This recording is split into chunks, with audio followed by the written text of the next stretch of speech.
السلام علیکم ورحمۃ اللہ وبرکاتہ۔ معزز ناظرین و سامعین کرام، امید ہے کہ سب خیر و عافیت کے ساتھ ہوں گے۔ آج انتہائی دکھ اور افسوس کے ساتھ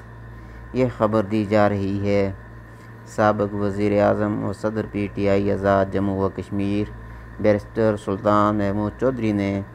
صغیر چغتائی اور ان کے ساتھیوں کے ساتھ آزاد پتن میں پیش آنے والے سانحے کی وجہ سے 2 دن کی سوگ کا اعلان کرتے ہوئے 2 دن تک تمام تر سیاسی سرگرمیوں کے معطل کرنے کا اعلان کیا ہے۔ معزز ناظرین،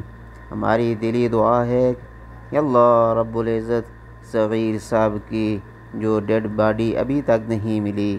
جو امدادی ٹیمیں اس آپریشن میں ان کی ڈیڈ باڈی کو حاصل کرنے کے لیے مصروف ہیں، اللہ رب العزت کی بارگاہ عالی میں دعا گو ہوئیں کہ اللہ رب العزت ان سب کو جلد از جلد کامیابی نصیب فرمائے۔